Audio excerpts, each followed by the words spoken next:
আসসালামু আলাইকুম রহমতুল্লাহ। আসনাই জামান খাতনা সেন্টার থেকে আপনাকে স্বাগতম। আজকে চলে এসেছি নগরকান্দা পৌরসভার ভিতর, নগরকান্দা ফরিদপুর। তো এই আমার সামনে যে দুটি বাচ্চাকে দেখতেছেন, একজনের নাম আবদুল্লাহ, খুব চালাক চতুর, আর একজনের নাম হলো মুস্তাকিম। এই দুইজনকে খাতনা করিয়েছি। আবদুল্লাহ হলো এই ভাইয়ের ছেলে, আর তার মুস্তাকিম হলো তার ভাইয়ের ছেলে। যাই হোক, দুইজনকে খাতনা করিয়েছে আলহামদুলিল্লাহ। তারা এখন খাতনা করানোর পর বসে আছে, গেম খেলতেছে। তাদের কোনো ব্যথা পাইছে কিনা আমরা তার কাছ থেকেই শুনবো। মুস্তাকিম, কোনো ব্যথা পাইছো? আমি কোনো ব্যথাই পাই নাই। কিছুই টের পাই নাই? কিছুই টের পাই নাই। আচ্ছা, মাশাআল্লাহ, তোমার মুসলমানি হয়ে গেছে তাহলে। হয়ে গেছে? তুমি ওখান থেকে হেঁটে আসছো? হ্যাঁ। মাশাআল্লাহ। আব্দুল্লাহ, তুমি বলবা কিছু? আচ্ছা, আব্দুল্লাহ কিছু বলবে না।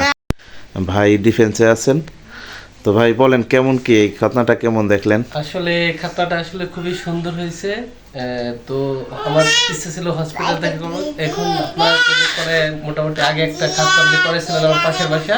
জি, তো এটা খুব সুন্দর হয়েছে দেখি আপনাকে আমি লোকেশনটা নিয়ে আপনাকে নক করি।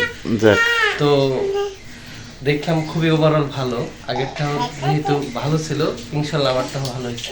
জি। তো আল্লাহ ভরসা।